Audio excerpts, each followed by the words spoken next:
자, 이렇게 자리를 빛내주신 내외빈 여러분들께 다시 한번 감사의 말씀 드리도록 하겠습니다. 자, 인사드리겠습니다. 서울경제신문이 주최하는 제16회 에너지 전략 포럼 사회를 맡은 서울경제TV 아나운서 이혜은입니다. 반갑습니다. 먼저 개회사가 준비되어 있는데요. 개회사는 손동영 서울경제신문 사장님께 부탁드려 보도록 하겠습니다.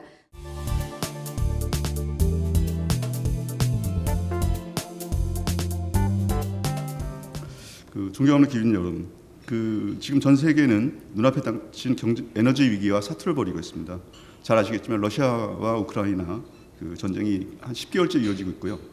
그 이후에 그 과정에서 원유나 천연가스 이렇게 포함한 국제 에너지 가격이 급등하고 있습니다. 그리고 에너지 수입 의존도가 굉장히 높은 우리나라 입장에서 이런 가격 인상이 경제 전반에 굉장히 큰 부담을 주고 있는 것도 사실입니다. 실제로 저희 에너지 공기업들 마찬가지일 겁니다. 올해만 해도 30조 원 이상 손실 예상되는 한전 포함해가지고 전체적으로 적자가 굉장히 심화되어 있는 상태고요. 에너지 수입이 급증하면서 똑같이 무역 수지가 급격히 악화되고 있고 그게 여러 달 8개월째 계속 적자로 이어지고 있습니다. 이게 전부 다 무역 적자가 쌓일수록 점점 물가를 끌어올리고요. 거기에 따라서 우리 생활에 심각한 영향을 끼치고 있습니다, 실제로. 그래서 이런 현재 상황을 반영한다면, 위기감을 반영한다면 이번에 제16회 에너지 전략 포럼의 주제가 에너지 위기의 시대, 우리의 생존 전략으로 정해진 것은 그런 뜻인 것 같습니다. 세계적인 에너지 대란 속에서 작년에 우리나라 1인당 전기 소비량 자체가 워낙 역대 최고치고요. 해마다 계속 바뀌고 있습니다. 그리고 또 그 가운데서 저희하고 정반대로 유럽 같은 경우는 전쟁의 와중에 있기도 하지만 에너지난이 굉장히 심각하고 거기에 맞춰가지고 소비를 굉장히 극단적으로 줄여야 되는 그런 상황에 처해 있습니다. 저희 우리나라 같은 경우는 전력 소비가 이렇게 해마다 최고치를 경신하고 있지만은 전력 효율 자체는 아마 세계 최하위권으로 알고 있습니다. 그래서 보다 적극적으로 수요 관리를 하고 거기에 그를 통해서 다소비 저효율의 에너지 효율 구조를 전체적으로 바꿔야만 하는 상황입니다. 아마 정부도 올겨울 에너지 사용량 10% 절감 이런 목표를 가지고 에너지 다이어트 캠페인을 전체적으로 벌이고 있는 그런 상황으로 알고 있습니다. 오늘 포럼이 에너지 위기 시대에 직면한 우리의 현주소를 진단하고 정부의 바람직한 정책 방향을 제시하는 그런 생산적인 자리가 되기를 바랍니다. 저희 서울경제신문은 앞으로도 지속적인 관심을 바탕으로 우리나라의 에너지 정책이 산업 발전에 보탬이 될 수 있도록 많이 노력하겠습니다.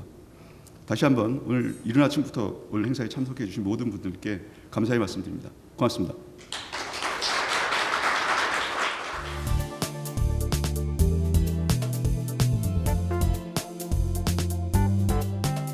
먼저 제16회 2022 에너지 전략 포럼을 진심으로 축하드리겠습니다.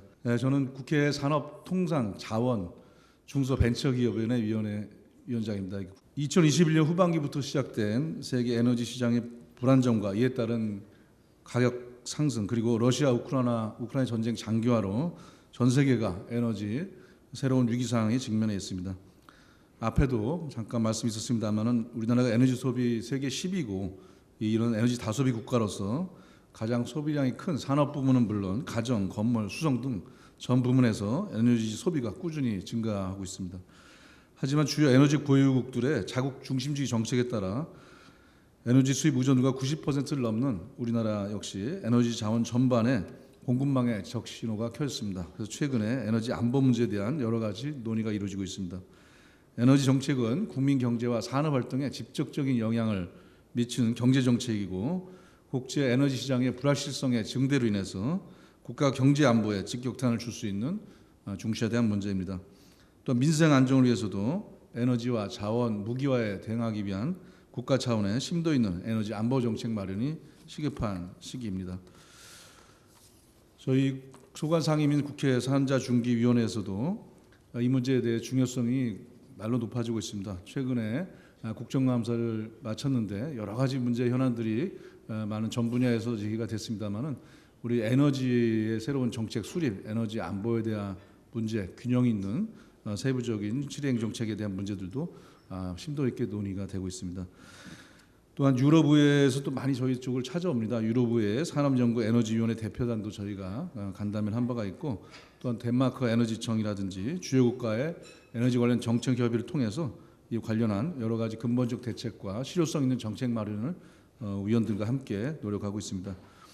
올해 연말로 확정될 것으로 예상되는 정부의 제10차 전력수급 계획에 균형 잡힌 에너지 정책이 반영될 수 있도록 국회 차원에서 관심을 갖고 적극적으로 대응하도록 하겠습니다.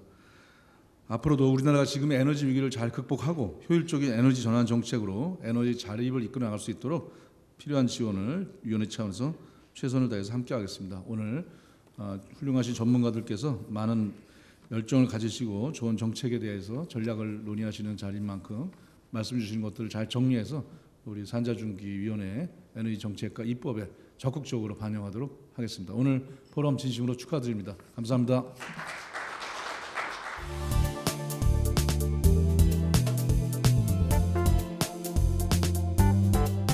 네, 안녕하십니까.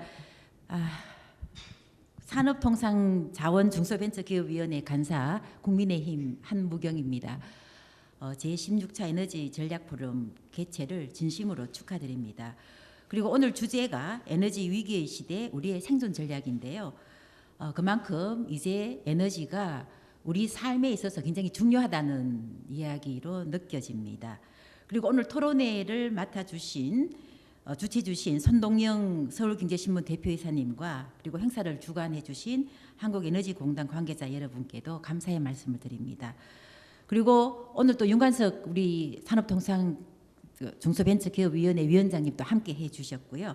그리고 박일준 산업부 제2차관님, 그리고 주제 강의를 맡아주신 송양훈 인천대 교수님께도 감사의 말씀을 드립니다. 우리가 1973년과 1978년에 두 차례의 수교 파동을 겪었습니다. 아마 그때 텅 빈 광화문 사거리를 막 TV 뉴스에서 통해서 저는 봤던 기억이 굉장히 생생한데요. 그때의 충격보다 지금의 이 세계 환경의 변화로 인해서 에너지의 수급의 문제가 더 큰 우리 경제에 더 큰 의미를 주고 있다고 생각을 합니다. 특히 뭐 최근에 뉴스에서도 보면은 우크라이나 헤르손이 탈환을 했지만 거기에서 50%의 에너지에 관련된 시설들이 파괴되면서 그 헤르손에 살고 있던 주민들이 이 추운 겨울을 극복하는 게 우크라이나 전쟁의 또 하나의 그 핵심 화두로 떠오르기도 했습니다. 그래서 그만큼 우리 에너지 정책은 굉장히 중요한 정책 중에 하나인데요. 오늘 우리 토론자께서 발표해 주시는 내용 꼼꼼히 한번 잘 살펴보겠습니다. 그래서 우리나라의 가장 에너지 정책 전환에 있어서 중요한 게 무엇인지 한번 제가 기억을 했다가 아까 우리 윤관석 위원장님께서 말씀하신 것처럼 국회에 정책을 만들거나 법안을 만들 때 반영을 하도록 하겠습니다.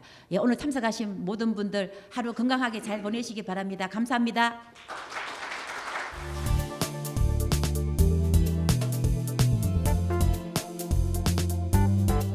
예, 안녕하십니까. 반갑습니다. 한국에너지공단 부이사장 심창호입니다. 국제 에너지 가격의 상승은 수입 물가 상승세와 에너지 수입의 급증으로 이어져 지속적인 무역 수지 적자가 초래되고 있습니다. 전례 없는 에너지 위기가 상당 기간 지속될 것으로 예상되는 만큼 지금은 에너지 절약을 위한 전국민적인 노력과 함께 저소비 고효율 경제산업 구조로 전환해 나가야 할 때입니다. 먼저 공공 부분이 앞장서서 올겨울 에너지 사용량 10% 절감을 목표로 건물 난방온도 제한, 전력 피크 시간대 난방기 순차 운유, 경관 조명 및 불필요한 실내 조명 소등, 승용차 오부제 등 겨울철 에너지 절감 5대 실천 강령을 철저히 이행하겠습니다. 민간의 자발적인 에너지 절약 실천을 위한 에너지 절약 시설 투자 및 효율 향상 세제 지원과 중소기업의 에너지 효율 개선, 기술 개발 지원도 적극 확대해 나가겠습니다. 또한 가정, 상업 부분의 에너지 절약 실천 문화 확산을 위해 지속적인 에너지 절약 캠페인을 추진하겠습니다. 현재의 세계적인 에너지 위기 상황은 오히려 에너지 다소비 구조를 근본적으로 전환할 수 있는 절호의 기회가 될 것입니다. 한국에너지공단도 여기 계신 모든 분들과 함께 에너지 가격 기능 회복, 에너지 효율 혁신, 수요 효율화 유도 등을 통한 우리 경제 산업의 체질 개선을 위해 최선을 다하겠습니다. 끝으로 오늘 제16차 에너지 전략 포럼이 에너지 위기 시대에 우리의 생존 전략을 심도 있게 논의하는 의미 있는 시간이 되시길 기원합니다. 다시 한번 오늘이 이 자리를 빛내주신 전문가 여러분들과 이번 행사를 준비하신 관계자 여러분들에게 감사의 인사를 드리며 참석해 주신 모든 분들의 건강과 행복을 기원합니다. 감사합니다.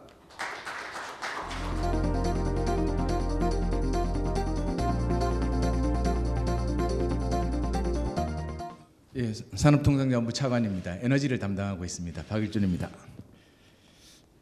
먼저 오늘 이렇게 늘 에너지 문제에 관심을 많이 가져주신 그런 서울경제에 감사드리고 오늘 손동영 우리 사장님께도 감사 인사를 드립니다. 제가 드릴 말씀은 이제 글로벌 에너지 위기 시대 한국의 대응 방향 이런 내용입니다. 최근에 이제 언론에서 많이 도배된 그런 키워드 중심으로 몇 가지 살펴볼 필요가 있습니다. 이제 최근에 에너지 분야의 가장 큰 화두가 에너지 안보와 탄소 중립 두 가지입니다. 탄소 중립은 최근까지 계속 기후 위기, 탄소 중립이라는 얘기가 많이 있었는데 러시아 우크라이나 전쟁이 시작이 되면서 특히 이제 유럽 국가들 중심으로 에너지 안보에 대한 관심이 굉장히 커지고 또 이게 위기가 다가오니까 모든 나라들이 일단 우리나라부터 좀 자기 나라부터 살고 보자 이런 각자 도생의 시대를 이제 막 맞이하고 있습니다.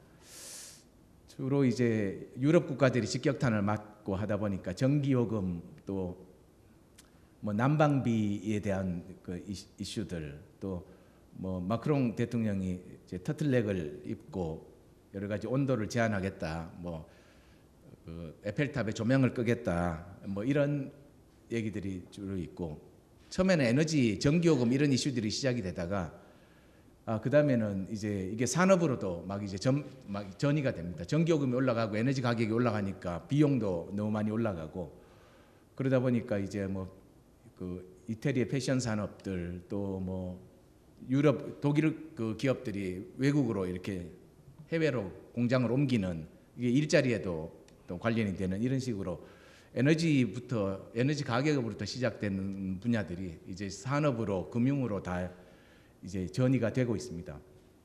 우리나라도 한전 적자 문제가 한전만의 문제가 아니고 이제 회사채 시장으로 또 이렇게 넘어가서 금융에도 문제가 되고 산업은행이 한국 한전의 지분을 가지고 있다 보니까 한전이 적자가 심해지면 그 중에 3분의 1은 산업은행으로 이게 넘어가기 때문에 그 산업은행의 BIS 비율도 점검해야 되는 그런 상황을 맞고 있습니다.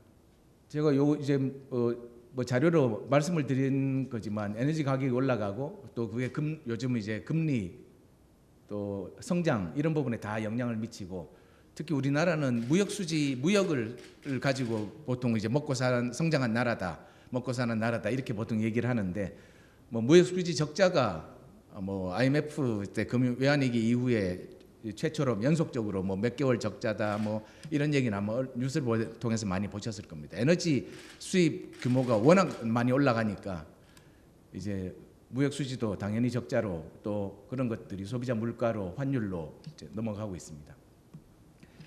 외국도 우리나라하고 다르지 않습니다. 에너지를 얼마나 가지고 있는지에 따라서 좀 다르긴 하지만 전체적으로 이렇게 보시면 이제 유럽 국가들을 중심으로 대부분 일단은 에너지 가격이 비용이 올라가니까 전기요금이 올라갑니다. 그 대응을 하는 그 상황은 조금씩 다 다른데 나라마다 상황에 맞춰서 다른데 전기요금은 일단은 대부분 다 올라가고 그 다음에 이제 원전을 갖고 있는 나라들은 원전을 어떻게 좀 더 해볼까 이런 고민을 많이 하고 있습니다. 후쿠시마 때문에 여러 가지 이제 그 모든 원전을 폐쇄하고 하나씩 이제 준비가 되는 대로 살리고 있는 일본도 추가로 원전을 더 고민하겠다 이런 정책을 발표를 했고 프랑스도 독일도 영국도 독일이 대표적으로 탈석탄 탈원전을 동시에 하면서 열심히 했던 나라인데 이제 원전의 수명 연장 또 뭐 석탄 발전의 재가동 이런 부분들도 하고 있습니다. 이제 새 정부에서 지금 이제 새 정부가 출범한 지 6개월이 좀 넘었는데 지금 에너지 정책도 여기 비전에서 보시다시피 기본적으로 튼튼한 에너지 시스템이라는 표현을 하고 있지만 에너지 안보와 기후 대응 기후 변화에 대한 대응이 이제 핵심적인 내용이 되겠습니다. 이제 원전의 비중을 좀 늘리고 화석 연료의 비중은 뭐 앞으로도 계속 줄여 나갈 필요가 있습니다. 원전이나 재생 에너지에 대해서는 사람들이 조금 생각이 좀 다를 수 있지만 화석 연료를 전체적으로 줄여 나가자. 뭐 석탄에 대해서는 우군이 없습니다. 그래서 화석 연료를 줄여 나가자 하는 데 대해서는 뭐 이견이 없고 그렇게 해 나갈 예정입니다.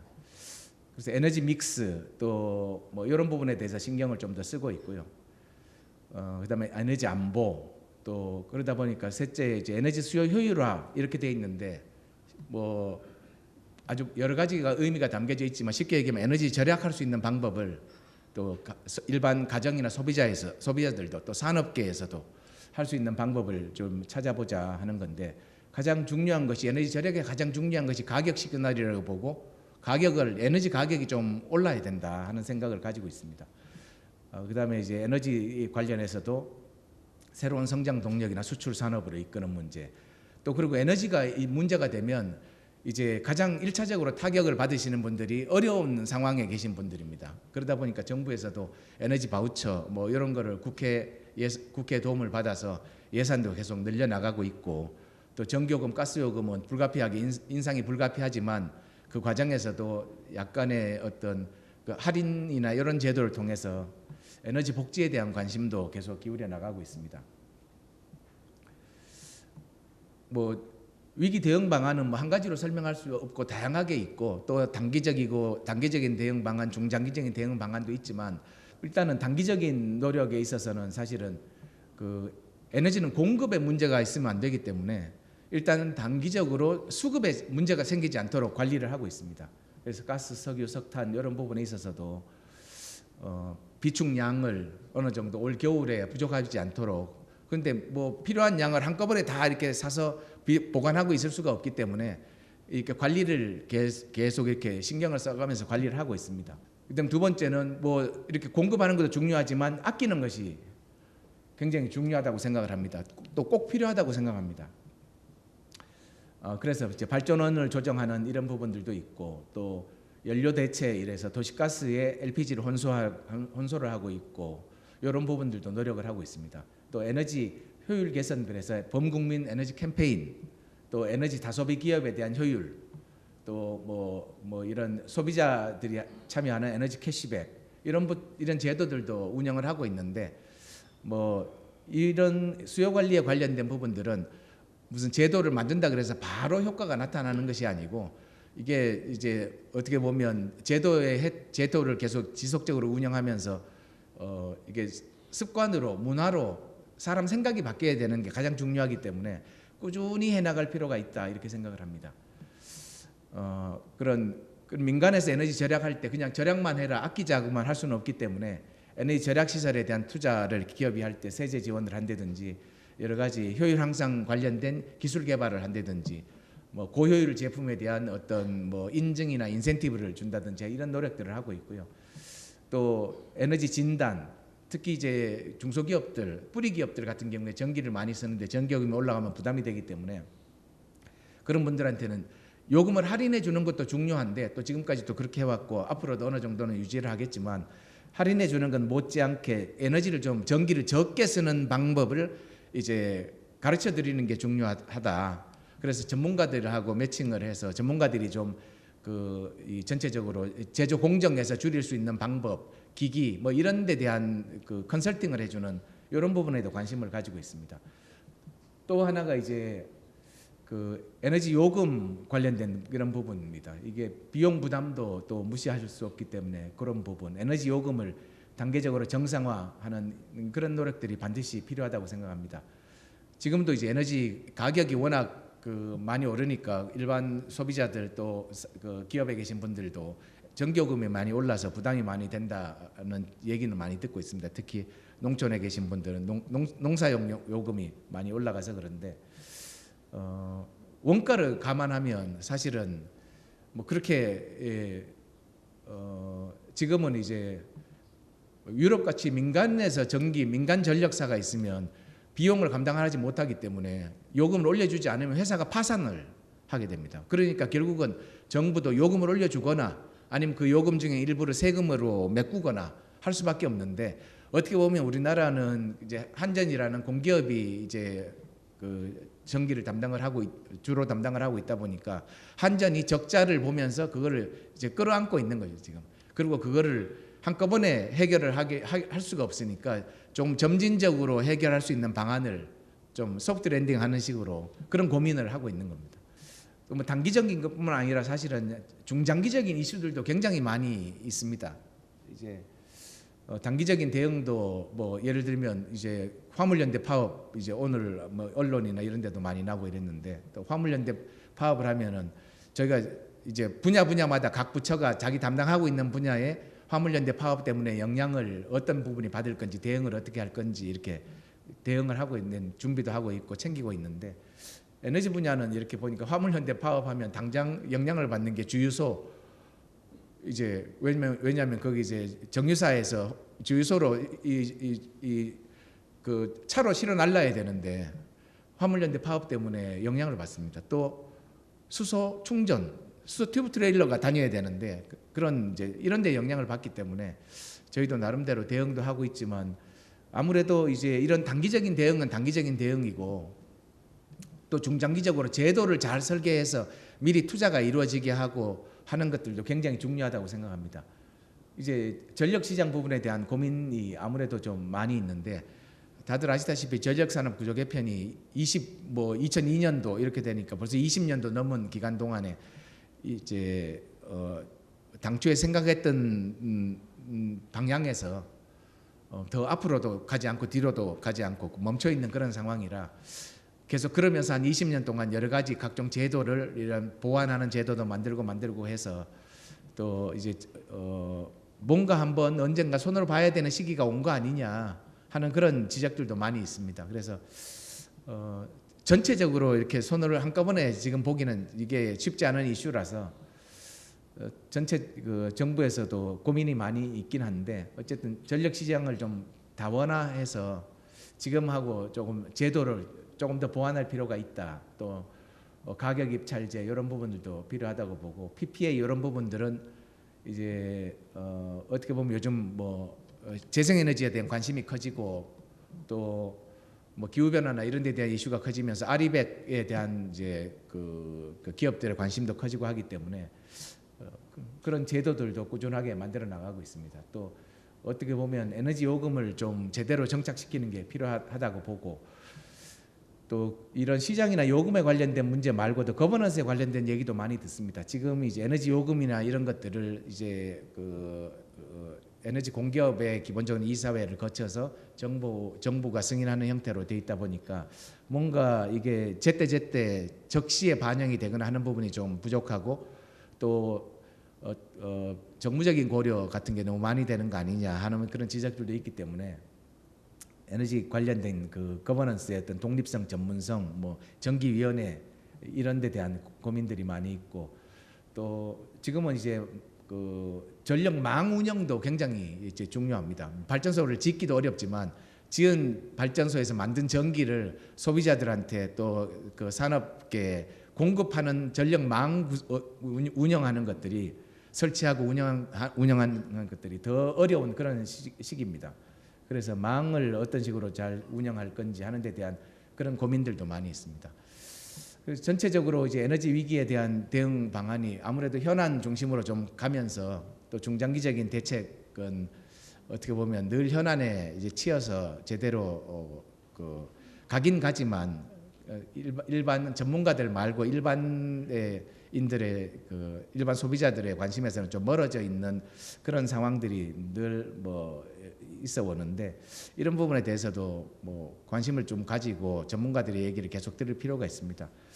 사실은 이제 뭐 아마 뭐 이어서 본격적으로 해주실 손양훈 교수님은 그런 말씀을 주로 더 많이 해주시지 않을까 싶은데, 어쨌든 그 정부에서도 에너지 부분이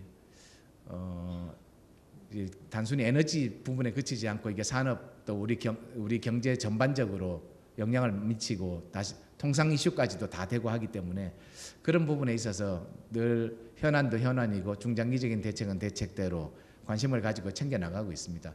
정부가 하는 일들이 나름대로 열심히는 할지 모르겠지만 그게 또 밖에서 보시기는 부족한 부분들도 많이 있고 신경을 써야 될 부분을 좀 놓치거나 아니면 타이밍을 조금 놓치고 있거나 그런 경우도 적지 않이 있을 것이라고 생각합니다. 정부에서 나름대로 더 열심히 하도록 하겠습니다. 그리고 저도 오늘은 그 손혜영 교수님 강의도 좀 마저 앉아서 듣고 또 나중에 다른 분들이 질의 답변 시간에 저도 참여해서 얘기도 좀 하고 듣고 그러도록 하겠습니다. 다시 한번 오늘 그 참석해 주신 분들께도 감사드리고 오늘 이렇게 소중한 자리를 만들어 주신 서울경제에도 다시 한번 감사 인사를 드립니다. 고맙습니다.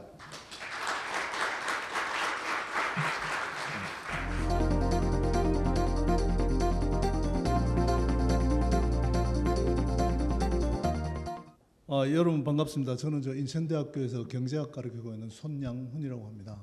짧은 시간에 에너지와 관련된 내용을 다 이렇게 전달하기 쉬운 일은 아니지만 몇 가지 우리가 반드시 이해하고 넘어가야 될 사항들을 얘기하고 우리가 해야 될 가장 다급한 일이 뭔가 이런 얘기를 좀 진행을 해보도록 하겠습니다. 우리는 이 사실을 오늘 제가 말씀을 좀 드리려고 하는데 에너지 위기 쉽게 끝나지 않는다는 걸 우리가 좀 이해를 해야 되고요. 두 번째는 우리 사회가 추진했던 이 에너지 전환, 그와 관련된 탈원전의 후유증이 생각보다 심하다. 특히 에너지 위기와 결합이 되면서 굉장히 우리에게 큰 영향을 주고 있다는 말씀을 좀 드리려고 하고 있고요. 세 번째는 그와 관련돼서 가장 핵심적인 일을 하고 있는 이 한전이 자금 조달 한계에 이미 도달했다고 저는 생각을 합니다. 이와 같은 현상들을 보고 어쩌면 우리가 가격의 대폭 상승은 불가피한 일이 아닌가, 그게 어떤 다른 대안도 없다 하는 말씀을 갖고 제 오늘 발표를 쭉 진행해 보도록 하겠습니다. 코비드를 극복해가는 과정에서 에너지 가격이 굉장히 빠르게 상승했었다는 걸 좀 상기할 필요가 있습니다. 지금으로부터 불과 2년 6개월 정도 전인데 우리가 이제 처음으로 이 코비드 현상이 나타났던 게 2020년 3월이었습니다. 2년 6개월밖에 안 됐지만 우리가 지금 기억을 잘 하지 못하지만 2020년 초에는 석유 가격이 마이너스로 간 적도 있었습니다. 지금 마이너스 석유 가격에서 130불대에 이르기까지 정말로 빠른 속도로 한 2년 사이에 유가가 급속하게 올랐고요. 그 뒤에 유가는 다시 좀 내려가서 지금은 80불대에 가 있습니다. 그 사이 러시아와 우크라이나 전쟁 때문에 에너지 시장은 굉장히 큰 경색을 맞이했고 미국을 위시한 많은 나라들이 SPR을 방출하기도, 전략적 비축유를 방출하기도 하고 중국이 봉쇄가 되어 있음에도 불구하고 여전히 유가가 높은 상태가 지속되고 있다, 이렇게 얘기할 수 있습니다. 우리가 흔히 에너지의 위기다 하는 게 왔을 때 이 패턴을 보면 중동에 전쟁이 일어나고 유가는 급등하고 죽을 지경이라는 얘기가 막 나오지만 결국은 시간이 지나면서 석유를 다른 에너지원들이 이렇게 대체해 나가는 과정 속에서 시간을 좀 보내고 나면 전쟁도 끝나고 다시 에너지는 안정되는 그런 게 지금까지 에너지 위기의 패턴이었습니다. 그런데 이번에는 전혀 다릅니다. 방향이 다른 게 뭔가 하면 문제는 천연가스라는 점입니다. 천연가스가 이 그래프는 뭔가 하면 유럽의 천연가스의 가격이 TTF의 가격과 아시안 천연가스인 JKM의 가격, 그리고 제일 아래쪽에는 헨리허브라고 미국 천연가스의 가격을 나타내는 그림입니다. 이 그림을 보면 불과 한 2, 3년 전만 해도 사실은 이 헨리허브든 JKM이든 TTF든 모두 다가 MMBTU당 15불 정도의 수준에 불과했습니다. 그게 오랫동안 유지해 왔습니다. 우리는 천연가스라는 건 가격이 MMBTU당 한 5불 정도 되는구나, 이게 우리가 흔히 생각했던 그런 시장이었었습니다. 그러나 불과 한 작년 이맘때, 작년 10월에 어떤 일이 있었는데 4번의 충격이 왔었는데 첫 번째 충격은 작년 이맘때 북해에, 유럽 위에 있는 북해에 바람이 불지 않으니까 풍력이 정지하게 되고, 풍력이 정지하니까 천연가스 가격이 첫 번째 한번 뛴 게 여기고요. 그 다음에 야말에, 러시아에 있는 야말에서 우리도 비축 좀 해야겠다, 그리고 좀 파이프를 좀 잠갔던 게 이때고요. 이게 우크라이나를 러시아가 침공했을 때였고, 최종적으로 러시아가 파이프라인을 잠갔을 때가 이 맨 마지막 4번째 충격이었습니다.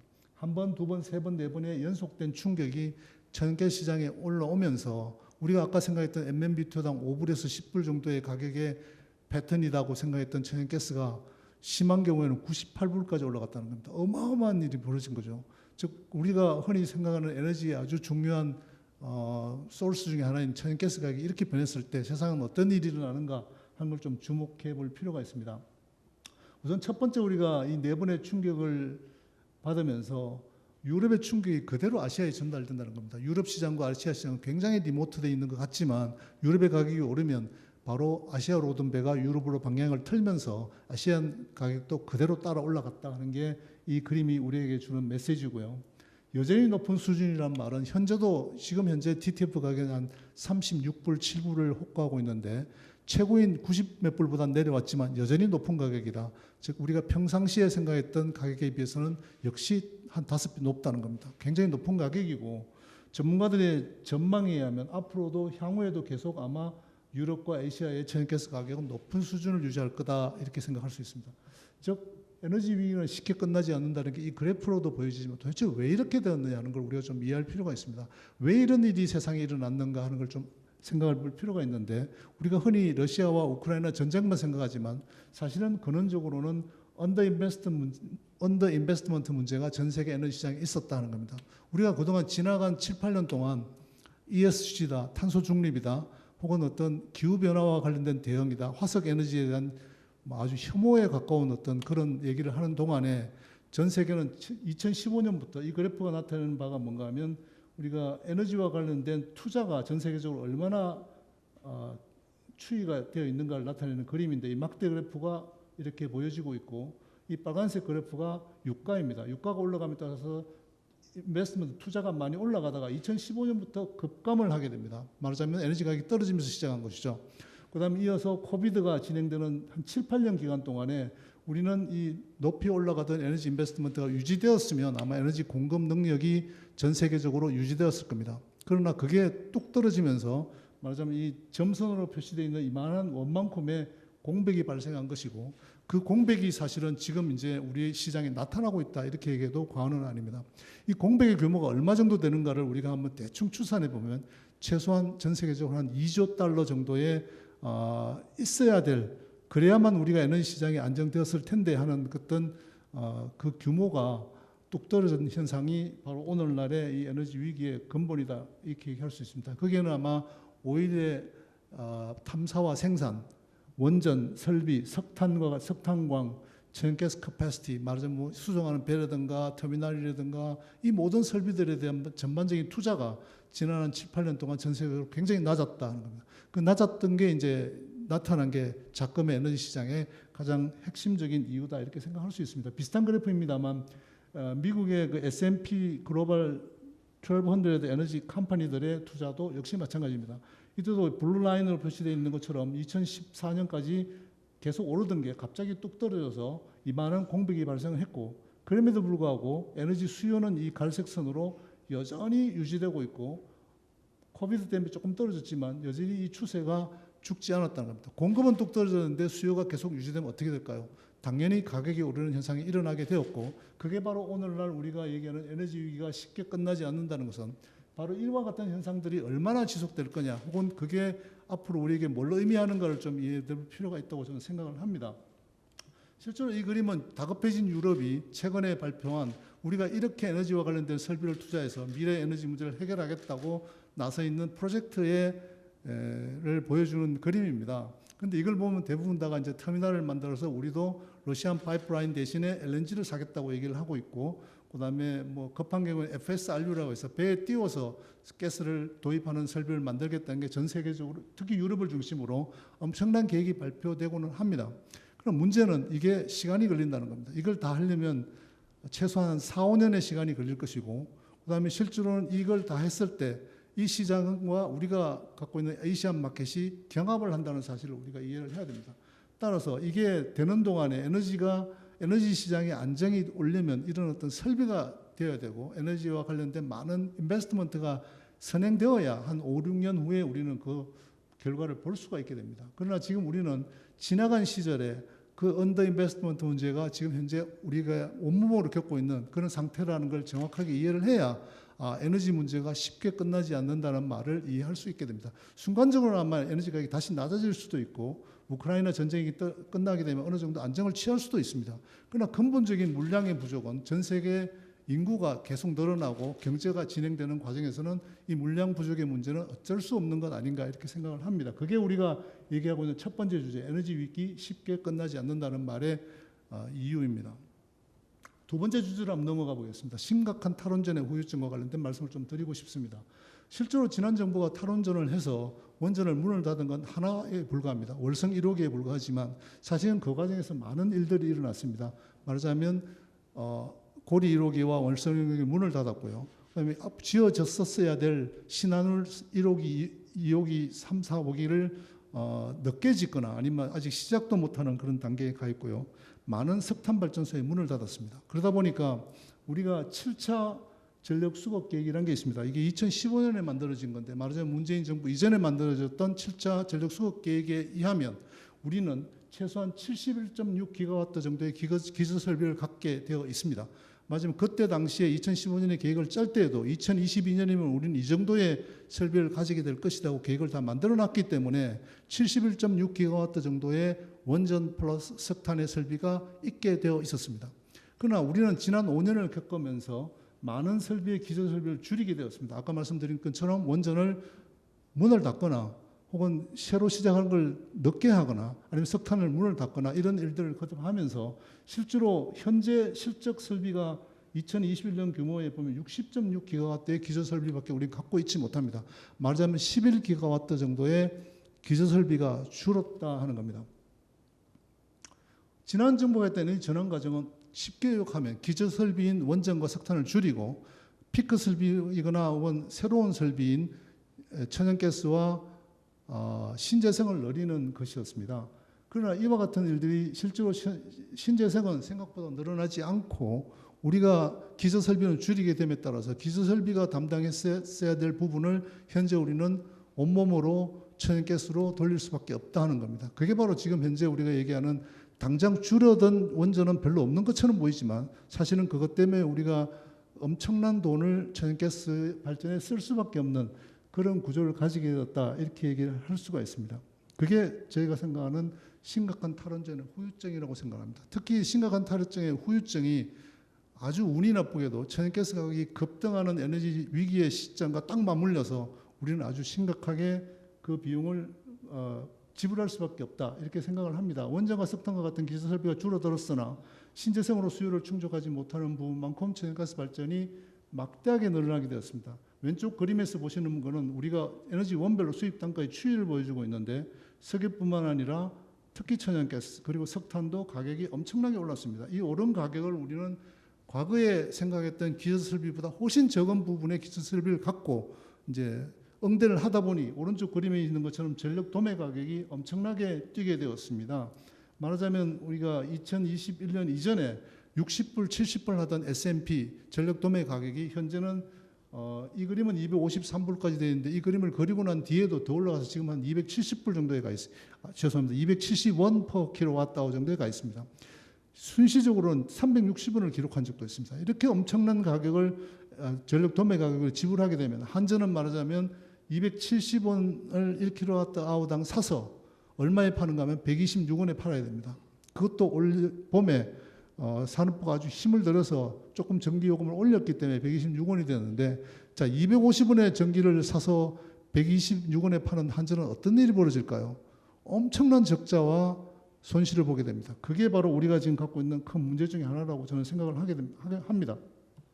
한국전력공사의 적자가 엄청난 규모로 발생하였습니다. 이 그림은 분기별 자료를 얘기하고 있는데 2021년 작년이죠. 작년 4, 4분기 동안에 합쳐서 약 한 5조 정도의 적자가 났고요. 올해는 분기별로도 어마어마한 규모로 1분기에 7조, 6조, 7조 이런 일들이 1, 2, 3, 4분기에 계속되고 있습니다. 그런데 실제로 한전의 기록을 보면 과거에 이런 적자를 맞이한 적은 전혀 없습니다. 2008년 금융위기 때 2조 9천억 정도의 적자가 난 게 유일합니다. 2조 9천억이라면 한전의 매출이 평균 50조에서 70조 가까이 되기 때문에 그 정도라면 우리가 한 해 정도 좀 손을 보더라도 그 다음 내년쯤에 요금을 좀 올리고 조정을 하면 어느 정도 넘어갈 수 있는 작은 겨울이라고 할 수 있었습니다. 그러나 2조 9천억이 아니라 40조가 되면 사실은 굉장히 심각하게 됩니다.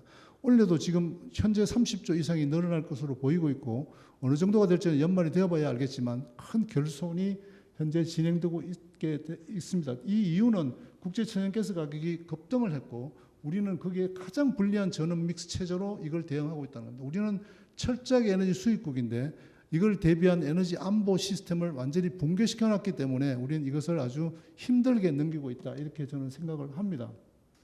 그래서 세 번째 주제로 넘어가 보겠습니다. 그렇게 한계에 왔다면, 네 번째 주제군요. 그렇게 한계에 왔다면 우리는 어떻게 해야 되느냐 하는 문제에 부딪히게 됩니다. 한전에 돈을 공급하는 방법은 채권을 발행하는 방법과 정기요금을 올려서 지불하는 방법, 그다음에 정부가 재정으로 도우는 방법, 이런 것들이 있습니다. 그러나 그 모든 것들은 사실은 장기적으로 해결되지는 않은 문제입니다. 그래서 우리만 이런 문제를 겪는 게 아니라 전 세계가 다 이런 문제를 겪고 있습니다. 이건 뭔가 하면 에너지의 가격 대폭 상승은 이 유럽 각국들의 사례를 보여주고 있는데 이탈리아, 그리스, 헝가리, 저머니, 그다음에 프랑스, 스웨덴, 스위스란드 이런 나라들이 전력 도매 시장 가격이 어떻게 변했는가를 지금까지 한 2년간 그래프를 보여주고 있습니다. 이런 나라들도 굉장히 힘듭니다. 도매 시장 가격이긴 하지만 수력이 많은 스웨덴을 제외한 대부분의 나라들은 엄청난 가격 폭등 현상을 맞이하고 있습니다. 우리만 그런 게 아닙니다. 그러나 이것은 도매 가격이고 소매 가격인데 소매 가격을 갖고 그림을 그린 걸 이렇게 보면 우리나라가 현재 OECD 가운데 가장 낮은 수준에 불과합니다. 이건 아마 이것도 그래프도 한계는 있습니다. 가정용 주택용 요금만 그려놨고 실제로 시간이 좀 지난 그림이기 때문에 이거보다 지금은 더 벌어져 있을 것이라고 생각을 합니다. 우리나라가 126원을 받는 반면에 독일은 우리보다 5배에 해당하는 636원을 받고 있습니다. 1kWh당 5배를 받는다는 것이죠. 즉 우리가 전기요금을 생각할 때의 그 개념이 유럽과 우리는 굉장히 다르다는 겁니다. 원래 이 나라들은 우리들보다 환경 때문에 전기요금을 좀 더 높이 받았습니다. 에너지 위기를 맞이하는 유럽 각국의 선택에 대해서 좀 생각해 보도록 하겠습니다. 영국, 프랑스, 독일과 같은 나라들은 국민의 어느 나라나 다 전기요금을 올리면 국민의 반발이 있기 마련입니다. 국민의 반발 때문에 엄두도 못 낼 것 같은 수준까지 전력과 가스 요금을 대폭 인상을 하고 처절하게 수요 관리를 하고 있음을 우리가 눈여겨봐야 합니다. 아까 차관님께서도 여러 사례를 말씀해 주셨습니다만 실제로 지금 독일과 프랑스에 들리는 얘기는 아주 심각하게 에너지 절약과 관련된 일들을 하고 있습니다. 실제로 전기요금을 올리는 건 누구에게나 정치적으로 부담스럽습니다. 우리만 부담스러운 게 아니라 모든 나라가 아주 부담스럽지만 그럼에도 불구하고 올리는 데는 이유가 있습니다. 전기요금을 올릴 것인가 말 것인가의 선택은 이미 아닙니다. 이미 전기요금의 에너지 위기가 왔을 때 전기요금을 올릴 것인가 말 것인가가 아니고 전기요금을 올리지 않으면 어떤 일이 일어나는가를 갖고 대비를 해봐야 된다고 생각을 합니다. 전기요금을 올리는 것은 누구에게나 정치적으로 부담스럽지만 그렇다고 회피하면 더 큰 위험에 빠지기 때문에 올릴 수밖에 없다는 겁니다. 전력회사가 공급할 수 있는 능력을 상실할 만큼 전기요금을 올려주지 않으면 정전과 같은 더 큰 위험에 빠질 수 있습니다. 전기요금 올라가는 것과 정전을 비교해야 된다는 것이죠. 우리는 공기업이기 때문에 이걸 버티고 있습니다. 그러니까 유럽의 대부분 나라들은 민간 기업이기 때문에 전기요금을 올려주지 않으면 안 되기 때문에 올려가고 있는 것이죠. 어떤 사람도 이렇게 얘기합니다. 우리가 정부가 이걸 막고 있기 때문에 전기요금을 안 올릴 수 있다고 얘기를 하는 사람이 있는 반면에 어떤 사람은 정부가 이걸 막고 있기 때문에 이 지경을 만들었다고 얘기해도 과언은 아닙니다. 우리는 어느 쪽인가 하면 과거에는 아마 전자였다고 생각을 합니다. 그러나 지금처럼 거대한 위기가 오고 쓰나미가 올 때는 아마 후자에 더 가깝지 않나 이렇게 생각을 합니다. 어쩌면 우리가 정부가 막고 있고 공기업이 그걸 감당해주고 있기 때문에 우리가 이 위기를 넘어가는데 아주 나쁜 구조를 갖고 있다는 것을 말씀드리지 않을 수가 없습니다. 자, 전력회사가 부실이 되지 않으면 어떻게 될까요? 안을 되면 적자를 메우기 위해서 채권을 발행하고 부채를 누적하고 심지어는 지금 우리가 겪고 있는 금융위기를 불러올 만큼의 위험을 우리가 감수할 거냐는 문제입니다. 그러기에는 너무나 큰 게 걸려있다는 어떤 사람들은 지금 아마 한전발 금융위기가 오는 게 아닌가 하고 우려하는 사람들도 있습니다.